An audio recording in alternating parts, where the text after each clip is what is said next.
SIT ఆధ్వర్యంలో తవ్వకాలు కొనసాగిస్తున్న క్రమంలో 4/8/2025 సోమవారం 11వ పాయింట్ వద్ద ఎత్తైన ప్రదేశంలో 4 మృతదేహాల అవశేషాలు వెలికి తీసినట్లుగా సమాచారం.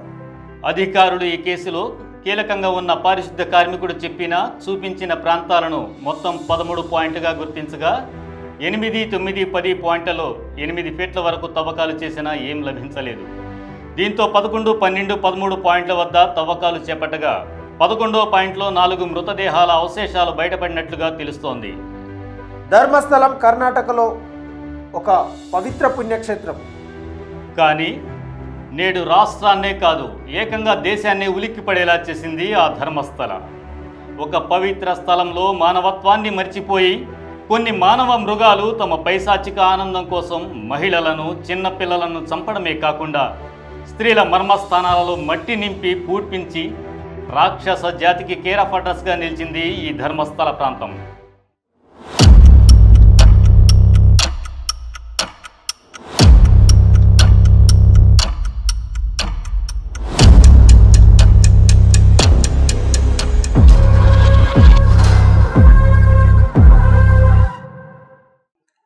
వర్తమానం ప్రత్యేక కథనానికి స్వాగతం. రచన జైముద్దీన్ అహ్మద్, రాష్ట్ర మీడియా సెక్రటరీ, జమాత్ ఇస్లామీ తెలంగాణ. ధర్మస్థల దక్షిణ కర్ణాటకలో ఒక యాత్రాక్షేత్రం. బెల్తంగడి తాలూకాలో నేత్రావతి నది ఒడ్డున ఉంది. ఇక్కడ మంజునాథ స్వామి ఆలయం ఉంది. హిందూ బ్రాహ్మణ పూజారులు పూజలు చేస్తారు. కానీ జైను కుటుంబమే ఈ ఆలయాన్ని నిర్వహిస్తోంది. ప్రస్తుతం రాజ్యసభ సభ్యుడు, ఈ ఆలయం అడ్మినిస్ట్రేటర్. ఇది ఆధ్యాత్మిక కేంద్రం. వేలాది మంది భక్తులు ఇక్కడ స్వామి దర్శనం కోసం వస్తారు. 2023లో కోర్టు ఇచ్చిన స్టే ప్రకారం ఈ కేసులో కొందరి పేర్లు బయటపెట్టడం సాధ్యం కాదు. ముందుగా చేసిన వాళ్ళ వీడియోలు డిలీట్ చేశారు. కొంతమందికి లీగల్ నోటీసులు కూడా వచ్చాయి. సమీర్ ఎండి అనే యూట్యూబర్ ఈ కేసు గురించి ఏఐ జనరేటెడ్ వీడియోలో వివరించాడని, తప్పుడు వార్తలు ప్రచారం చేశాడని జూలై 13, 2025న అతనిపై కేసు నమోదు చేశారు. 2025 జూలైలో మంజునాథ ఆలయ బోర్డులో 20 ఏళ్ల పాటు పనిచేసిన మాజీ పారిశుద్ధ్య కార్మికుడు తన ఫిర్యాదులో 1999 నుంచి 2014 వరకు నేను బలవంతంగా 100కి పైగా మృతదేహాలను నేత్రావతి నది ఒడ్డు సమీపంలో పూడ్చిపెట్టాను అని అన్నాడు. వారిలో మైనర్లు, స్కూలు యూనిఫామ్లో ఉన్నవాళ్లు ఉన్నారు. ఈ విషయం దేశవ్యాప్తంగా సంచలనంగా మారింది. 2010లో ఒక బాలిక స్కూల్ యూనిఫామ్లో లోదుస్తులు లేకుండా ఉన్న శవాన్ని పెట్రోల్ బంకు పక్కన పూడ్చానని చెప్పాడు. మరో ఘటనలో మహిళా ముఖంపై యాసిడ్తో కాల్చినట్లు ఉన్న శవం న్యూస్ పేపర్లో చుట్టి ఉన్నట్లు తెలిపాడు. ఈ ఫిర్యాదు భారత న్యాయ సంహిత BNS సెక్షన్ 211A కింద జూలై 4, 2025న నమోదైంది.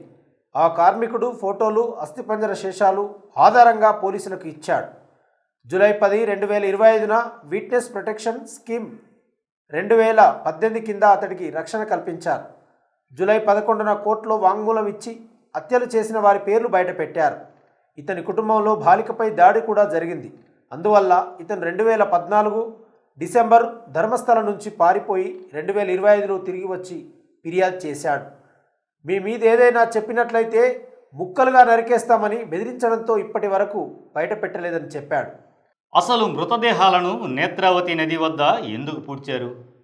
అక్కడ వేగంగా శవాలు కుళ్ళిపోతాయని, గుర్తుపట్టలేరని, అంతేకాకుండా ఆ పారిశుద్ధ్య కార్మికుడు దళిత వర్గానికి చెందినవాడు. దానివల్ల ఎవరికీ అనుమానం రాకుండా ఉంటుంది. ఈ కేసులో ధర్మస్థల క్షేత్రానికి చెందిన బడాబాబులు విచారణను అడ్డుకుంటున్నారన్న ఆరోపణలు ఉన్నాయి. ఇదే విధంగా పోలీసు వ్యవస్థ సర్కార్ అనుకూలంగా ఉందన్న విమర్శలు ఉన్నాయి. స్థానికుల మాట ప్రకారం గత 20 ఏళ్లలో దాదాపు 463 మంది మహిళలు అదృశ్యమయ్యారు. కొందరు అనుమానాస్పదంగా మరణించారు. పోలీసులు పలు కేసులు పట్టించుకోలేదు. ఇది ఆలయాన్ని నిర్వహించే వ్యక్తులే అధికారాన్ని వాడుకుని విచారణని అడ్డుకుంటున్నారని అనుమానాలు కూడా ఉన్నాయి. ఈ ఆరోపణలతో Karnataka state commission for women July 14, 2025న సీఎంకు లేఖ రాసింది.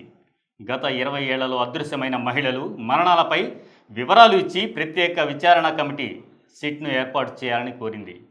Director general of police internal security division Pranav Mohanty అధ్యక్షతన జూలై 2025లో సిట్ ఏర్పాటు చేశారు.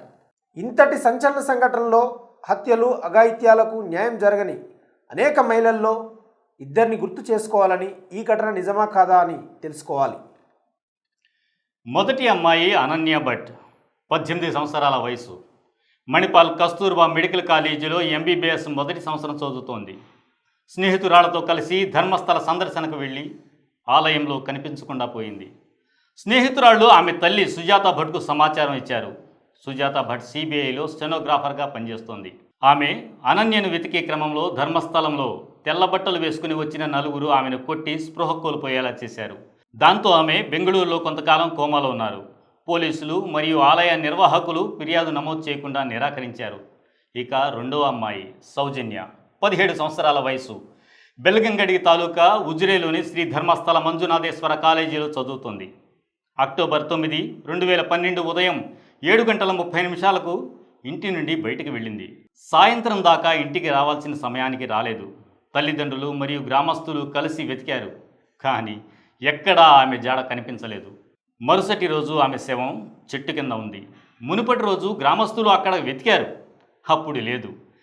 నీలి శాలువాతో చెట్టుకు కట్టబడి గాయాలతో ఉండడం కనుగొన్నారు. అత్యాచారం జరిగిన ఆనవాళ్లు కనిపించాయి. వారి కుటుంబానికి పోలీసు వ్యవస్థ, DNA పరీక్షలు, పోస్టుమార్టం లాంటి వాటిలో అనేక అనుమానాలు ఉన్నాయి. విచారణల విషయంలోనూ ఎన్నో అనుమానాలు ఎదురయ్యాయి. ఇందులో అభం శుభం తెలియని బుద్ధుని విగ్రహం వద్ద కూర్చుని ఉన్న ఒక మతి స్థిమితం లేని వ్యక్తిని దోషిగా తేల్చారు.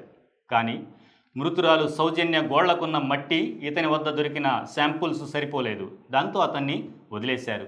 మరి అసలు దోషులు ఎవరు? జాడ లేకుండా పోయిన వ్యక్తుల వివరాలు, ఫోటోలు ఇవ్వాలని జయంత్ అనే ఆర్టీఐ కార్యకర్త ఆర్టీఐ ద్వారా గతంలో బెల్తంగడి పోలీసులను కోరాడు.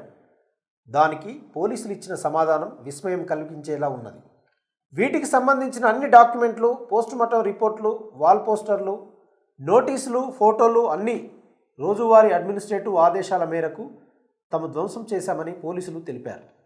ఆగస్టు 2న తాను సిట్కు ఒక ఫిర్యాదు చేశానని, నేను ప్రత్యక్ష సాక్షిగా ఉన్న విషయం ఆధారంగా ఈ ఫిర్యాదు అందించాను. ఆ సమయంలో అక్కడ ఉన్నవారి పేర్లన్నింటినీ నేను ఫిర్యాదులో ప్రస్తావించాను. అందులో కొందరు అధికారులు కూడా ఉన్నారు. ఒక బాలిక శవం లభించినప్పుడు అన్ని న్యాయపరమైన ప్రొసీడింగ్స్ ఉల్లంఘనకు గురయ్యాయి. వాళ్ళు ఆ శవాన్ని కుక్కలు పుడిచినట్లు పాతిపెట్టేశారు. ఆ దృశ్యం నన్ను అనేక ఏళ్ళు వెంటాడింది. నిజాయితీ ఉన్న పోలీస్ అధికారులు ఈ విషయంలో దర్యాప్తు చేస్తానంటే వాస్తవాన్ని బయట పెడతానని 2 ఏళ్ల క్రితమే చెప్పాను. ఇప్పుడు ఆ సమయం వచ్చింది. అందుకే ఫిర్యాదు దాఖలు చేశాను. ఈ పని చేయడంలో నా వెనుక ఎవరూ లేరు, నన్ను ఎవరూ ప్రభావితం చేయలేదు అని జయంత్ తెలిపారు. రికార్డులు అడిగితే అన్నీ ధ్వంసం చేసేశామని పోలీసులు చెప్తున్నారు. ఈ సాంకేతిక యుగంలో అటువంటి రికార్డులన్నీ డిజిటైజ్ చేయకుండా ఎలా ధ్వంసం చేశారు అని ఆయన ప్రశ్నించాడు. ఈ రికార్డులు ధ్వంసం చేస్తే ఏదైనా అస్థిపంజరం లభ్యమైన పక్షంలో వాటిని గుర్తించడానికి ఎలా వీలు కలుగుతుంది? దీని వెనక ఉన్నది ఎవరు? ఎవరు ప్రభావితం చేస్తున్నారు? ఎవరు ఈ మొత్తం వ్యవహారాన్ని కప్పిపుచ్చుతున్నారు? కంప్యూటర్లలో బ్యాకప్ అవకాశం ఉన్నప్పుడు వాటిని బ్యాకప్ చేయకుండా ఎలా ధ్వంసం చేశారు? వీటన్నింటిపైన లోతుగా దర్యాప్తు జరగాలి అని జయంత్ అన్నాడు.